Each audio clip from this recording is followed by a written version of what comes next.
जय हिंद साथियों, मैं प्रिंस स्वागत करता हूं आपका आपके अपने चैनल पर एक नए वीडियो के साथ, एक नए टॉपिक के साथ। उम्मीद करता हूं इससे आपको मदद मिल रही होगी। तो दोस्तों, आप मेरे साथ पढ़ रहे हैं बायोलॉजी, जीव विज्ञान। और दोस्तों, हम आपको क्लास में जो है लेके चल रहे हैं उपजगत मेटाजोआ। जो उपजगत हम लोग पढ़ रहे हैं दोस्तों, मेटाजोआ, ठीक है। इस मेटाजोआ उपजगत में जो भी संघ आते हैं उन संघों को हम क्रमवार जो है देख रहे हैं दोस्तों। और काफ़ी जो है हो चुका है, कुछ बाकी है। आइए उनको देख लिया जाए दोस्तों। परीक्षा की दृष्टि से भी और एक अवधारणात्मक समझ बनाने के लिए भी इनको जानना आपके लिए बहुत आवश्यक है। तो जो बहुत महत्वपूर्ण बातें हैं वही मैं डिस्कस कर रहा हूँ आपके साथ। तो उन चीज़ों को ज़रूर आप ध्यान से देखें और उनको जो है नोट्स फॉर्मेट में ज़रूर बना लें, क्योंकि पूरी चीज़ें फैक्चुअल हैं दोस्तों। और वो फैक्चुअल चीज़ें अगर आपने जो है लिख के नहीं रखी होगी या फिर अगर आप उनको नोट डाउन नहीं करेंगे तो आपके लिए बाद में भूलने की दिक्कत हो जाएगी। तो आप उनको क्रमवार बुलेट फॉर्म में ही सही नोट कर लीजिए दोस्तों। और वो जो है ऐसी चीज़ें हैं जो आपको कंफ्यूज कर देंगी, परीक्षा हाल में आपके लिए समस्या हो जाएगी। तो संघ से संबंधित जितने पॉइंट्स हैं वो जो मैं नोट करा रहा हूँ आपको जरूर नोट करते रहिए, ठीक है। तो हमको दोस्तों क्या देखना है आज हमको देखना है संघ मोलस्का। पिछली क्लास में हमने स्टार्ट किया था, कंप्लीट नहीं हुआ था। संघ मोलस्का के बारे में आज हम लोग पढ़ेंगे और भी जो है कुछ संघ हम इसके साथ कंप्लीट करेंगे आज के वीडियो में। तो मोलस्का संघ में हमको क्या समझना था, देखिए हमने बताया था आपको पिछली क्लास में कि जो अरस्तु थे, बहुत बड़े विद्वान, ग्रीक विद्वान या ग्रीक दार्शनिक वैज्ञानिक, बहुत टैलेंटेड पर्सन थे। और इनके बारे में हमने पढ़ा भी है। इनको विज्ञान का, जीव विज्ञान का और जंतु विज्ञान का, तीनों का जनक कहा जाता है, ठीक है। बहुत योगदान है इनका दोस्तों जीव विज्ञान के क्षेत्र में या साइंस के क्षेत्र में। तो दोस्तों, इन्होंने क्या किया था, इन्होंने इस शब्द का सबसे पहले प्रयोग किया था। सर्वप्रथम इस शब्द का प्रयोग किया था, ये किसके लिए किया था दोस्तों, कटल फिश के लिए। किसके लिए प्रयोग किया था, कटल फिश के लिए। कटल फिश को सीपिया भी कहते हैं, समुद्र में पाई जाती है, ठीक है। इसके लिए इन्होंने मोलस्का शब्द का प्रयोग किया था। तो मोलस्का शब्द होता क्या है दोस्तों, मोलस्का का मतलब होता है कोमल शरीर वाले, कोमल शरीर वाले जंतु, ठीक है। ऐसे जंतु जिनका शरीर क्या होता है, कोमल होता है। क्लियर हुआ, ठीक है। आइए देखते हैं इस संघ की प्रमुख बातों को दोस्तों, ठीक है। संघ मोलस्का के जो है प्रमुख लक्षण क्या क्या हैं, आइए भी देखते हैं दोस्तों। तो हम देखेंगे प्रमुख लक्षण। एक लक्षण तो आपको पता ही चल गया कि इनका जो शरीर होता है, शरीर कोमल होता है दोस्तों, शरीर कोमल होता है और बाह्य कवच बहुत कठोर होता है। तो एक कवच होती है जिसको हम सेल कहते हैं, सेल से ढका रहता है। घोंघे का उदाहरण आप ले लीजिए दोस्तों। जो घोंघा होता है उसका जो जीव होता है उसके अंदर रहता है, जो बाहर से आप जो सेल देखते हैं या कवच देखते हैं उसके अंदर एक बहुत ही कोमल शरीर वाला जंतु रहता है और वो निकलता भी है। आपने देखा होगा धीरे धीरे वो मूवमेंट करता है, ठीक है। आइए दोस्तों, इसकी दूसरी विशेषता देखी जाए। संघ मोलस्का की दूसरी विशेषता क्या है दोस्तों, ये जो है अकशेरुकी जंतुओं का दूसरा सबसे बड़ा संघ है, दूसरा सबसे बड़ा संघ है। अगर आपसे पूछा जाए कि अकशेरुकी जंतु, कशेरुकी का मतलब होता है जिनमें जो है कशेरुदंड पाया जाता है, मेरुदंड पाया जाता है। अकशेरुकी जीव जिनमें ये नहीं पाया जाता है। तो अकशेरुकी जो जीव हैं दोस्तों, जो भी जीव जंतु हैं अकशेरुकी, उसमें याद रखिएगा सबसे बड़ा जो है सबसे बड़ा संघ कौन सा है? अगर आपसे ये सवाल पूछ लिया है, वो है दोस्तों, हमने देखा था आर्थ्रोपोडा। हमने इसके पहले जस्ट आर्थ्रोपोडा पढ़ा है। तो आर्थ्रोपोडा सबसे बड़ा संघ है अकशेरुकी जीवों का, और उसके बाद ये दूसरे नंबर पर है, ये संघ दूसरे नंबर पर है जिसका नाम है मोलस्का। ठीक है, चलिए ये चीज क्लियर हो गई। ठीक है, अब देखिए इसमें और चीजें क्या जाननी है। इनके जो अधिकांश सदस्य होते हैं इस संघ के, वो क्या होते हैं दोस्तों? समुद्री होते हैं। अधिकांश जो जंतु होते हैं वो क्या होते हैं? समुद्री, मतलब मैरीन वाटर के होते हैं। कुछ होते हैं वो स्वच्छ जल में भी पाए जाते हैं, स्वच्छ जल, जैसे तालाब, पोखरा।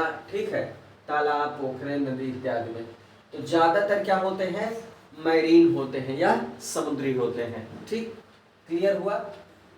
इनका शरीर जो होता है दोस्तों, शरीर क्या होता है? खंडहीन। खंडहीन, इसमें खंड नहीं पाया जाता। इसके पहले जो आप संघ देख रहे हैं उनमें क्या होता है? खंड पाए जाते हैं। ठीक है, तो आइए देखते हैं। इनमें खंड नहीं पाया जाता, और क्या होता है? शरीर कोमल होता है, आपने देखा ही है, कोमल शरीर इनकी प्रमुख विशेषता है।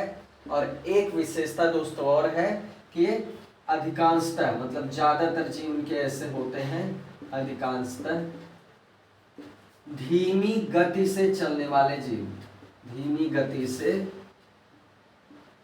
चलने वाले जीव, मतलब ऐसे जीव होते हैं जो धीमी गति से चलते हैं। क्लियर हुआ? चलिए, ये प्रमुख विशेषताएं हैं। और क्या समझना है आपको दोस्तों? इनकी देह गुहा जो होती है छोटी होती है। देह गुहा जो होती है, देह गुहा, देह गुहा आप समझ रहे हैं दोस्तों? किसी भी जीव का जो शरीर होता है, शरीर की जो परत होती है, शरीर की जो दीवार होती है, उस दीवार के अंदर जो शरीर के अंदर आहार नाल भी उपस्थित होता है। तो आहार नाल और शरीर की उस दीवार के बीच में जो स्थान होता है दोस्तों, वही है देह गुहा। ठीक है, ये देह गुहा है। तो देह गुहा क्या होती है? इनमें छोटी होती है। क्लियर हुआ? और क्या होता है इनमें दोस्तों? क्या होता है? त्रिस्तरीय पाया जाता है। शरीर त्रिस्तरीय, जो आपको पहले से ही पहले से ही पता है दोस्तों कि त्रिस्तरीय का मतलब हो गया एक्सोडर्म, दूसरा आपको मध्य परत पता है कि मेसोडर्म होती है, और एंडोडर्म और आंतरिक परत एंडोडर्म, ये तीन क्या है? परत पाई जाती है। तो शरीर इनका क्या होता है दोस्तों? त्रिस्तरीय होता है। ठीक है, बहुत सारे जीवों में आपने देखा है कि त्रिस्तरीय शरीर पाया जाता है। क्लियर हुआ? चलिए, अगली विशेषता इनकी क्या है? आहार नाल पूर्ण होती है। इनकी जो आहार नाल होती है दोस्तों, वो क्या होती है? पूर्ण होती है। और क्या होती है? यू आकार की। इसका साइज क्या होता है? यू आकार की। आहार नाल किस आकार की होती है? यू आकार की। क्लियर हुआ? ये मोलस्का संघ की महत्वपूर्ण विशेषताएं हैं, या उसके जीवों के जो है, जंतुओं के ये प्रमुख लक्षण हैं। आइए कुछ लक्षणों को और देख लिया जाए दोस्तों, जो बहुत ही महत्वपूर्ण है। मैं उसी को आपको बता रहा हूं, तो बिल्कुल आप इसको दोस्तों नोट डाउन करिए या स्क्रीनशॉट ले लीजिए, लेकिन रखिए जरूर अपने पास, ताकि बार बार आपको भटकना ना पड़े। ठीक है, आपके पास एक डेटा हमेशा के लिए हो जाएगा संघ से जुड़ी प्रमुख बातों का। ठीक है, आइए अगला पॉइंट देख लिया जाए दोस्तों। ठीक है, आहार नाल कैसा होता है? आहार नाल यू आकार का होता है दोस्तों, यह हमने देख लिया। और आहार नाल से ही संबंधित, आहार नाल कैसा होता है? यू आकार का। और आहार नाल से संबंधित क्या पाया जाता है? एक पाचन तंत्र पाया जाता है। क्या पाया जाता है? एक पाचन तंत्र पाया जाता है। क्लियर हुआ? आहार नाल से संबंधित क्या पाया जाता है? एक डाइजेस्टिव सिस्टम पाया जाता है। ठीक है, चलिए, रक्त परिसंचरण इनमें क्या होता है दोस्तों? विकसित होता है। संघ मोलस्का के जीवों में रक्त परिसंचरण तंत्र, परिसंचरण तंत्र क्या होता है दोस्तों? विकसित होता है, डेवलप होता है। ठीक है, विकसित होता है। रक्त कैसा होता है? रक्त का रंग जो होगा, रक्त का रंग लाल भी हो सकता है, नीला भी हो सकता है, हरा भी हो सकता है, या रंगहीन भी हो सकता है। रंगहीन भी हो सकता है और हरा, लाल, नीला कोई भी हो सकता है। क्लियर हुआ? जरूरी नहीं कि ये हम लोगों जैसे केवल लाल ही हो, कोई भी रंग हो सकता है। ठीक है, चलिए श्वसन क्रिया कैसे होती है दोस्तों मोलस्का में? श्वसन क्रिया जो होती है ये कैसे होती है? ये जल क्लोम से होती है। जल क्लोम, इनमें जल क्लोम पाए जाते हैं या जल गिल्स पाए जाते हैं, उनसे इनमें क्या होता है? वाटर गिल्स से, या फिर किससे होती है? फुफ्फुस से या फेफड़ों से। मतलब इन दोनों में से किसी चीज से इनमें श्वसन क्रिया या रेस्पिरेशन संभव होता है। ठीक है, चलिए आगे देखते हैं। हृदय जो होता है इनमें, हार्ट जो होता है दोस्तों, हृदय एक हृदयावरण में पाया जाता है, हृदयावरण में पाया जाता है। मतलब जो हार्ट होता है दोस्तों वो एक परत से घिरा होता है जिसे हम क्या कहते हैं? हृदयावरण कहते हैं। मतलब हृदय की उपस्थिति होती है। ठीक है, प्रायः क्या होते हैं?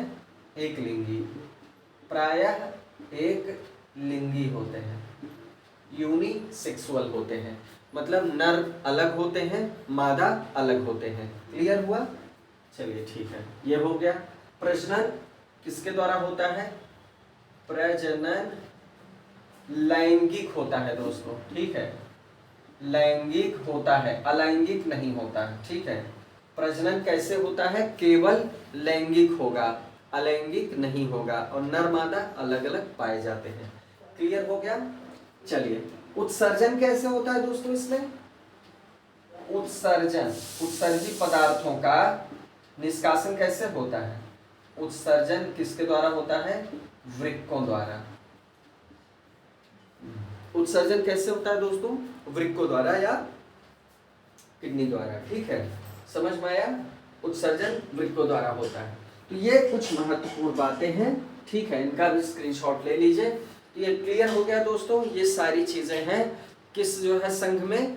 ये संघ मोलस्का में है, जिनका शरीर कोमल पाया जाता है और इनके ऊपर सामान्यतः बाह्य कठोर कवच पाया जाता है। ठीक है, आइए देखते हैं कुछ जीवों के उदाहरण। उदाहरण में देखते हैं कौन कौन से जीव मोलस्क में आते हैं। 2-3 एग्जाम्पल तो आपके दिमाग में पहले से होंगे। घोंघा, सीपी, ये सब तो सामान्य उदाहरण ही है। तो इनमें क्या होता है? पहला घोंघा, सीपी, सीपिया होता है। ठीक है, इसी को क्या कहते हैं दोस्तों? कटल फिश कहते हैं, जिसके नामकरण के लिए इन्होंने अरस्तु ने नाम दिया था। तो सीपिया हो गया। ठीक है, आपको जान के आश्चर्य होगा दोस्तों, ऑक्टोपस भी जो है क्या है? ऑक्टोपस भी संघ मोलस्का का जीव है। ठीक है, ऑक्टोपस जो होता है इसको क्या कहा जाता है? Devil fish. बहुत ही विचित्र किस्म का जीव होता है। ठीक है, तो ये ऑक्टोपस 8 भुजाएं होती हैं, तो ये डेविल फिश कहलाता है। और ये कहाँ रहता है दोस्तों? समुद्र में पाया जाता है। ठीक है, समुद्र में पाया जाता है। क्लियर हुआ? चलिए काइटन, अब इसके कुछ जीव ऐसे हैं जिनको कुछ विशिष्ट नाम दिए गए हैं, वो मैं आपको बता दे रहा हूं। काइटन, काइटन जीव जो होता है दोस्तों ये क्या है? संघ मोलस्का का है। इसको समुद्री चूहिया कहते हैं। क्या कहते हैं? समुद्री चूहिया। ठीक है, क्लियर हुआ? चलिए डोरिस होता है। ऑक्टोपस को क्या कहते हैं? श्रिंगमीन। इसको श्रिंगमीन, श्रिंग मतलब सींग, मतलब ऐसी मछली जिसके सींग पाया जाए, मतलब इसके 8 भुजाओं को एक सींग की उपमा दी गई है। तो इसको डेविल फिश भी कह सकते हैं, श्रिंगमीन भी कह सकते हैं। इसके ऊपर भी एक जो है मतलब क्या होता है? 8 भुजाएं पाई जाती हैं, 8 भुजाएं होती हैं। ठीक है, जिससे अपने शिकार को ये पकड़ता भी है और जल में चलने में ये सहायक होते हैं। ठीक है, चलिए कुंडलिनी एक जीव होता है। कुंडलिनी, कुंडलिनी, इसको क्या कहते हैं? उद्यान घोंघा। उद्यान घोंघा। तो ये कुछ महत्वपूर्ण जीव हैं इनके। तो संघ मोलस्का हमको समझ में आ गया दोस्तों, ठीक है। हमें लगता है हम सब संघ मोलस्का के बारे में सारी चीज़ों को डिस्कस कर चुके हैं। तो दोस्तों चलिए अब दूसरे संघ की तरफ बढ़ा जाए।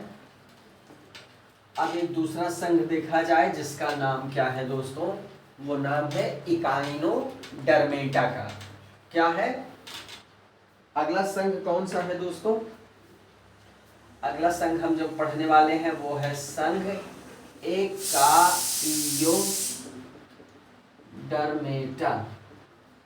ठीक है। इकाइनोडर्मेटा, इकाइनो या इकाइनो कुछ भी कह सकते हैं, डर्मेटा। संघ इकाइनोडर्मेटा में क्या खास बात है? एकिनोस इसका जो है जो वर्ड बना है, इकिनोस एक वर्ड है और दूसरा वर्ड है डर्मेटोस।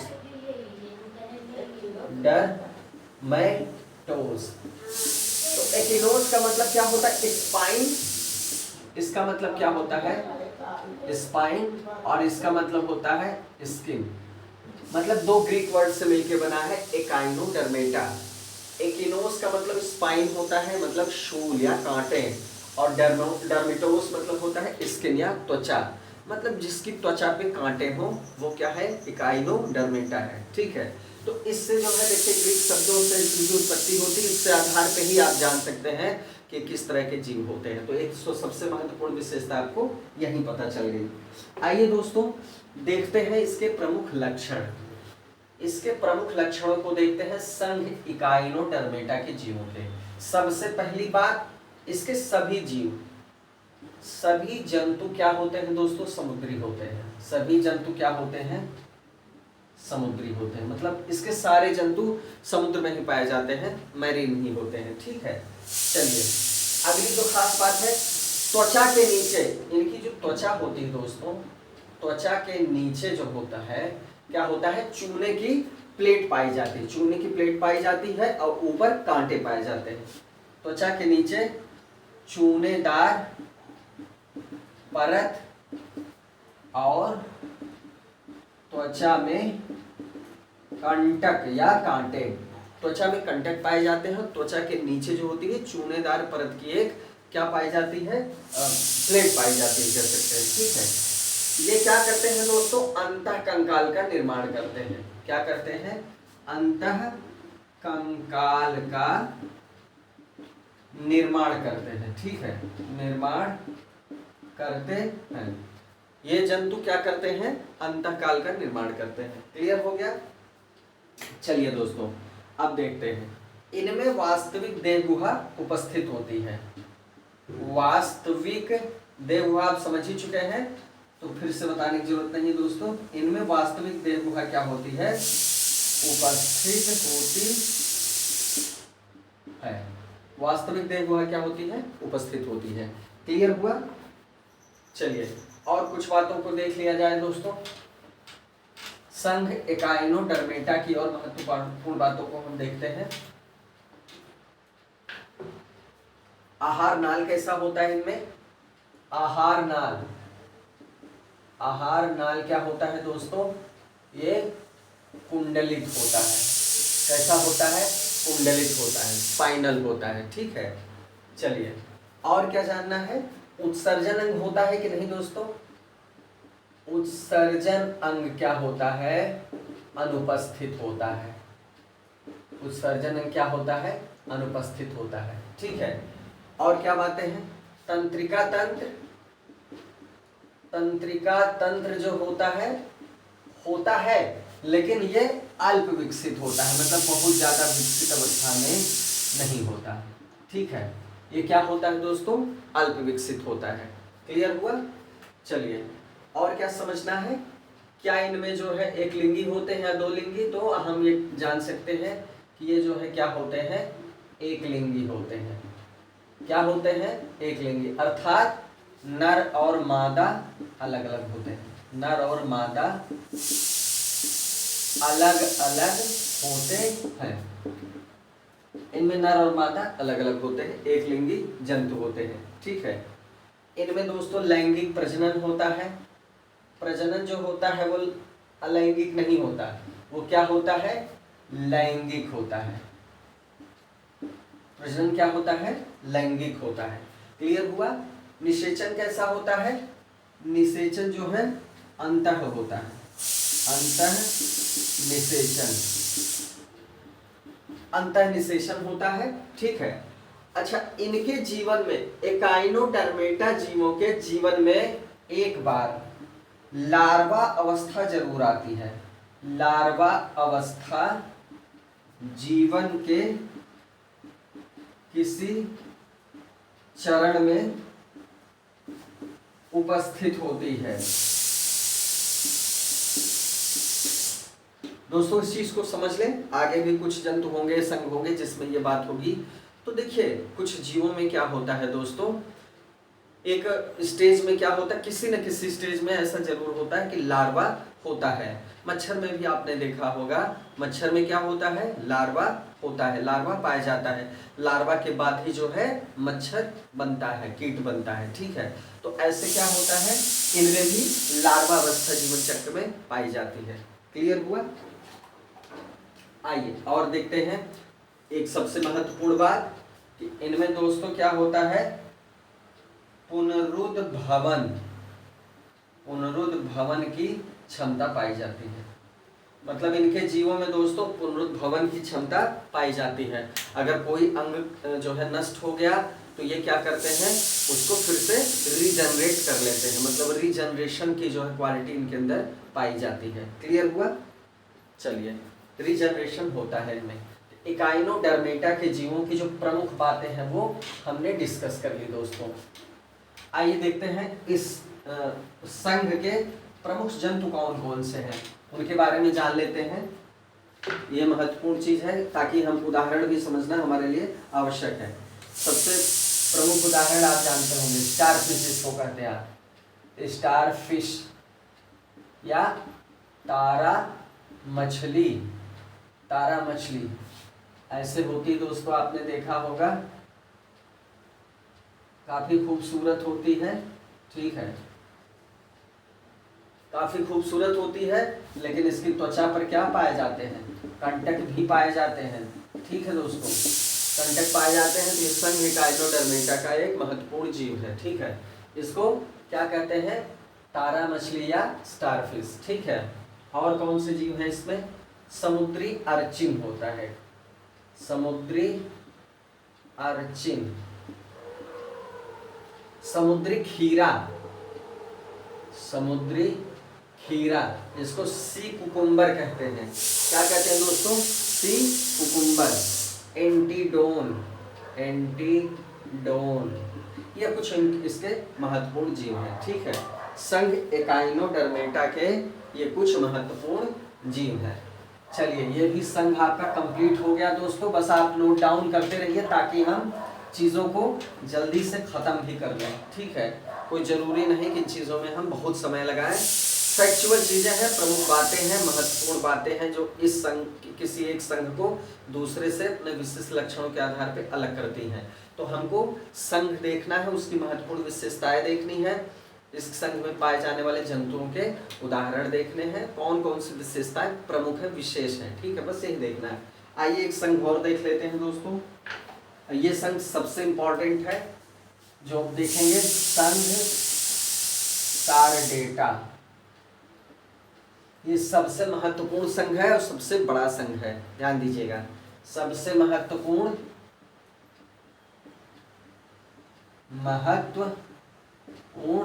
और सबसे बड़ा। ठीक है, सबसे बड़ा और सबसे महत्वपूर्ण। चलिए दोस्तों, अब देखिए, ये इसमें बहुत सारे जो है जीव आते हैं। अब एक चीज कंफ्यूजन क्लियर हो जाए। देखिए दोस्तों, ये कशेरुकी, कार्डेटा का मतलब ही होता है कशेरुकी जीव। कशेरुकी जीवों का ये सबसे बड़ा संघ है। अकशेरुकी जीवों का या नॉन कार्डेटा का संघ कौन सा है, आर्थ्रोपोडा है। ये कंफ्यूजन मत करिएगा, आर्थ्रोपोडा है वो अकशेरुकी जीवों का है, नॉन कार्डेटा का। और कार्डेटा जो है वो सबसे बड़ा संघ किसका है, कशेरुकी जीवों का। ठीक है, आइए देखते हैं इसकी महत्वपूर्ण बातों को। इस संघ की स्थापना बेल्फोर ने इस संघ की स्थापना की थी। एक वैज्ञानिक है, चूंकि महत्वपूर्ण है ये संघ इसलिए कुछ चीजें जान लें इसके बारे में। इस संघ की जो स्थापना की थी दोस्तों, उस किसने की थी? बेल्फोर नामक वैज्ञानिक ने। बेल्फोर इनका नाम है, नोट कर सकते हैं आप। इनके जीवन में किसी न किसी अवस्था में, ठीक है, इनके जीवन चक्र में दोस्तों किसी न किसी अवस्था में एक पृष्ठरज्जु पाया जाता है, एक पृष्ठरज्जु पाया जाता है, पहली चीज। और दूसरी चीज एक खोखली, एक क्या होती है? खोखली क्या होती है? पृष्ठ तंत्रिका रज्जु, पृष्ठ तंत्रिका रज्जु, पृष्ठ तंत्रिका रज्जु। ये दो चीजें जीवन के किसी न किसी अवस्था में पाई जाती हैं। जीवन की किसी न किसी अवस्था में क्या होती है? पाई जाती हैं। जीवन की किसी न किसी अवस्था में ये पाई जाती हैं। एक पृष्ठ रज्जु होगी और खोखली पृष्ठ तंत्रिका रज्जु होगी, तभी इनको हम कार्डेटा कहते हैं या कशेरुकी कहते हैं, ठीक है। ये सबसे बड़ा संघ है। और क्या खास बात है इसमें, आइए देखते हैं। इनके प्रमुख लक्षणों को डिस्कस किया जाए जो इस संघ में आने वाले जंतुओं में पाए जाते हैं। आइए देख लिया जाए दोस्तों। आइए कंप्लीट करते हैं इसको। सबसे पहली चीज, किसी न किसी अवस्था में क्लोन दरारें, किसी न किसी अवस्था में, किसी न किसी अवस्था में क्लोन दरारें अवश्य पाई जाएंगी। क्लोन दरारें अवश्य पाई जाएंगी, मतलब ये सब में पाई जाएंगी। क्लोन दरारों का एक जो है क्या होता है, क्लोन दरारों की उपस्थिति किसी भी रूप में जरूर पाई जाएगी दोस्तों, जहां से ये श्वसन करते हैं, ठीक है। क्लोन्स या गिल्स जरूर पाए जाएंगे। दूसरी बात पूर्ण विकसित जो है परिसंचरण तंत्र होता है, बंद होता है, और पूर्ण विकसित परिसंचरण, रुधिर परिसंचरण तंत्र की बात हो रही है, तंत्र होता है। पूर्ण विकसित रुधिर परिसंचरण तंत्र पाया जाता है और क्लोज्ड होता है। क्या होता है? बंद होता है, ठीक है। पूर्ण विकसित मस्तिष्क होता है। संघ कार्डेटा में क्या होगा? पूर्ण विकसित मस्तिष्क होगा। और क्या होगा दोस्तों? तंत्रिका तंत्र पाया जाएगा। नर्वस सिस्टम पूरा डेवलप्ड नर्वस सिस्टम भी होता है। और क्या होता है? वो ब्रेन पाया जाता है। क्या पाया जाता है? डेवलप्ड ब्रेन होता है और नर्वस सिस्टम डेवलप्ड होता है। हम लोग भी संघ कार्डेटा में आते हैं दोस्तों, इसलिए विशेषताओं को आप ध्यान से समझिएगा, जो है रिलेट करिएगा। पाचन तंत्र, सारे तंत्र पूर्ण रूप से विकसित होते हैं। पाचन, उत्सर्जन, प्रजनन, मतलब पाचन तंत्र, उत्सर्जन तंत्र, श्वसन तंत्र, हर चीज जो है, चाहे प्रजनन तंत्र हो, श्वसन तंत्र हो या उत्सर्जन तंत्र हो, क्या होते हैं? पूर्ण विकसित होते हैं। मतलब सारे तंत्र जो है, जो महत्वपूर्ण तंत्र हैं, चाहे प्रजनन तंत्र हो, उत्सर्जन तंत्र हो, पाचन तंत्र हो या तंत्रिका तंत्र हो, ये क्या होते हैं? पूर्ण रूप से विकसित होते हैं। क्लियर हुआ? अब देखिए, ये संघ जो है काफी बड़ा है और महत्वपूर्ण है। इसको दोस्तों 13 भागों में बांटा गया है। क्या भागा गया है? 13 भागों में हमने बांटा। भागों में अध्ययन के लिए हम बांटते हैं। चूंकि इसमें जो है अलग अलग विशेषताएं हैं अलग अलग वर्गों की, इसलिए 13 भाग में अलग अलग व्यवस्थित रूप से बांटा गया है। तो ये तो 13 भाग में जो बांटा गया, सभी महत्वपूर्ण विशेषताएं पाई जाएंगी। अब आइए देखते हैं उनमें अलग अलग वर्गों के बारे में। 13 वर्गों में कौन कौन से महत्वपूर्ण वर्ग हैं दोस्तों, आइए उनको हम देख लेते हैं। आइए दोस्तों देखते हैं इनके वर्गों के बारे में, जिसमें सबसे पहले हम देखेंगे कौन सा वर्ग? सबसे पहले जो हम पढ़ेंगे दोस्तों वो रहेगा हमारा मत्स्य वर्ग। कौन सा वर्ग रहेगा? मत्स्य वर्ग। जो पहला वर्ग हम लोग देखेंगे दोस्तों वो क्या रहेगा? मत्स्य वर्ग। मत्स्य वर्ग में क्या होती है दोस्तों? मछलियां पाई जाती हैं। मत्स्य मतलब मीन या मछलियां। ये क्या होती हैं? जल में पाई जाती हैं, समुद्र में भी, समुद्री जल में भी और ताजे जल में भी। सलाइन वाटर या फ्रेश वाटर दोनों में पाई जाएंगी, ठीक है। सलाइन वाटर में भी पाई जाएंगी और फ्रेश वाटर में भी पाई जाएंगी। दोनों पानी में पाई जाती हैं, दोनों जल में पाई जाते हैं मछलियां, ठीक है। ये सबसे पहले जो है विशेषताएं हैं कि मछलियां क्या होती हैं? जल में पाई जाती, जलीय होती हैं और ये दोनों तरह के जलों में उपस्थित होती है, पाई जाती है। दूसरी, ये जो जंतु होते हैं असमतापी होते हैं। असमतापी या कह सकते हैं अनियत तापी। अनियत तापी, अनियत तापी। ऐसा क्यों होता है दोस्तों? इनमें क्या पाया जाता है? ठंडा रुधिर पाया जाता है। ठंडा रुधिर, कोल्ड ब्लड पाया जाता है। जिनमें भी कोल्ड ब्लड पाया जाता है वो क्या होते हैं? असमतापी होते हैं। जिसमें गर्म रुधिर पाया जाता है वो समतापी। हम लोग किस में आएंगे दोस्तों? हम लोग समतापी में आएंगे। और ये मछलियां उभयचर सरीसृप क्या होंगे? जो भी एम्फीबियंस या जल स्थल पे रहने वाले दोनों तरह के जीव होते हैं उनमें क्या पाया जाता है? उनमें भी कोल्ड ब्लड पाया जाता है, असमतापी होते हैं। हम आगे इनको भी देखेंगे, ठीक है। सरीसृप जो होते हैं, रेंग के चलने वाले रेप्टाइल्स, वो भी क्या होते हैं? असमतापी होते हैं। तो चलिए, असमतापी होते हैं अर्थात इनका रुधिर जो होता है ठंडा होता है।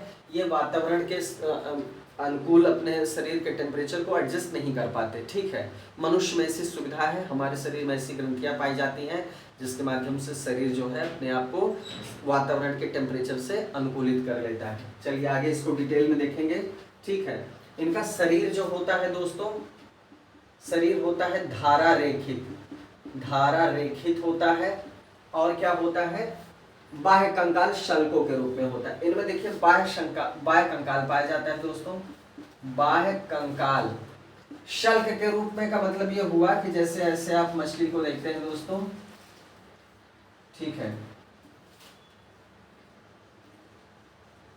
अब मछली आपने ये देख लिया, तो इसमें दोस्तों क्या होता है? अब इस मछली में देखिए ये ऐसे करके सल्क पाए जाते हैं, आपने देखा होगा, ठीक है। ये सल्क क्या है? ये है बाह्य कंकाल। बाह्य कंकाल, ठीक है। ये सल्क क्या है? बाह्य कंकाल है एक तरह के, ठीक है। तो ये और शरीर धारा रेखित का मतलब ये हो गया कि जो धारा में इनको चलना होता है, चूंकि जलीय जीव हैं, इनको जल में तैरना होता है, तो शरीर धारा रेखी इसलिए होता है कि आसानी से इनको तैरने में मदद मिले। मतलब धारा रेखी का मतलब होगा धारा की दिशा के अनुसार रेखित होता है वो। क्लियर हो गया? चलिए, अब दूसरी बात क्या है? हृदय क्या होता है? द्विवेशी होता है। द्विवेशमी हृदय द्विवेशमी होता है और जो है केवल अशुद्ध रक्त ही पंप करता है। पंप करता है। जो हृदय होता है दोस्तों वो केवल अशुद्ध रक्त को पंप करता है और बाद में जो है CO2 गिल्स के माध्यम से बाहर निकल जाती है। गिल्स पे जो केशिकाएं होती हैं, महीन महीन केशिकाएं, उनके माध्यम से विस्तृत होकर बाहर निकल जाती है। अर्थात इनमें क्या होता है? जब जल से ऑक्सीजन ग्रहण की जाती है तो वो नसों में डायरेक्ट जो है, जो भी इनके गिल्स की आंतरिक सतह पे केशिकाओं का जाल होता है उसके माध्यम से विस्तृत होकर खून ये ब्लड में घुल जाती हैं। और पंप जो हृदय वाला पंप होता है वो क्या करता है?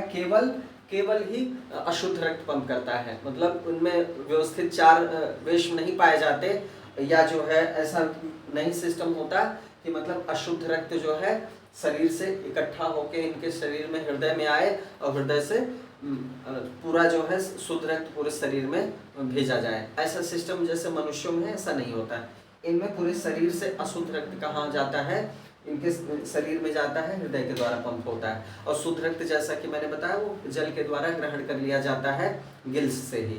गिल्स में जो महीन केशिकाओं का जाल है उसी द्वारा विस्तृत होकर ग्रहण कर लिया जाता है। तो ये क्लियर हुआ। अशुद्ध रक्त ही पंप होता है हृदय के द्वारा। और द्विवेशमी होता है, मतलब इसमें द्विवेशम होते हैं, केवल 2 वेशम होते हैं, ठीक है। मतलब एक अलिंद होगा, एक निलय होगा, दूसरा वेशम नहीं पाया जाएगा जिसमें शुद्ध रक्त होता है। क्लियर हुआ। चलिए दोस्तों, अब इसमें और क्या देखना है आपको? इसमें आपको देखना है कि अच्छा प्रजनन समझ लेते हैं दोस्तों। ये अंडा देते हैं, क्या देते हैं? अंडे, ठीक है। मछलियां क्या देती हैं? अंडे देती हैं।